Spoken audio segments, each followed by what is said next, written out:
Les origines bibliques et historiques de la semaine de 7 jours.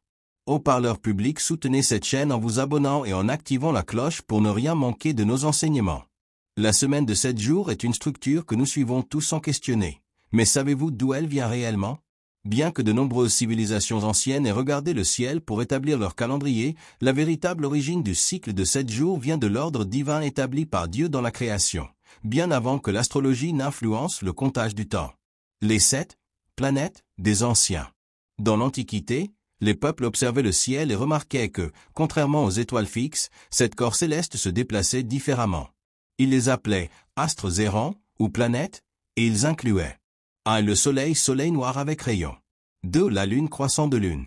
3. Mercure. 4. Vénus. 5. Mars. 6. Jupiter. 7. Saturne. Ces 7 corps célestes jouaient un rôle important dans de nombreuses cultures et influençaient la façon dont les jours de la semaine étaient nommés. Par exemple, les Romains ont attribué chaque jour à l'une de ces planètes, et cette pratique a ensuite été adoptée par d'autres civilisations. Dimanche, nom donné en référence au soleil. Lundi, nom donné en référence à la lune. Mardi, associé à Mars. Mercredi, associé à Mercure. Jeudi, associé à Jupiter. Vendredi, associé à Vénus. Samedi, associé à Saturne. L'origine biblique de la semaine de 7 jours. Bien que les civilisations anciennes aient relié les jours aux astres, la véritable origine de la semaine de 7 jours se trouve dans Genèse 1. Dieu a établi une structure de 7 jours dans la création.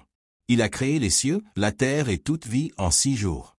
Le 7e jour, il s'est reposé, établissant un modèle qui est devenu la base du sabbat. Genèse 2, 2-3. Ce cycle de 7 jours a été mis en place bien avant les Grecs et les Romains, qui ont ensuite associé les jours aux planètes. Les Hébreux suivaient déjà ce modèle instauré par Dieu, et d'autres civilisations l'ont adopté, mais pour des raisons différentes. L'évolution de notre compréhension des planètes. Au milieu des années 1500, Nicolas Copernic a découvert que le Soleil, et non la Terre, était au centre du système solaire. Cette découverte a changé la classification des planètes. Le Soleil et la Lune n'étaient plus considérés comme des planètes. La Terre elle-même a été reconnue comme une planète. Ainsi, bien que les civilisations anciennes aient basé leur comptage du temps sur les 7 objets visibles dans le ciel, le cycle de 7 jours n'a jamais dépendu de l'astronomie. Il a été établi par Dieu dès le commencement. Le chiffre 7 a-t-il une signification divine?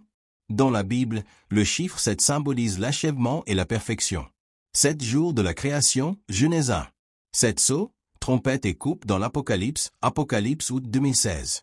Cette église adressée dans l'Apocalypse, Apocalypse 2-3. Le septuple Esprit de Dieu, Ésaïe 11h2. Ce modèle montre que le cycle de 7 jours n'est pas une simple invention humaine, mais un reflet de l'ordre divin de Dieu. Conclusion.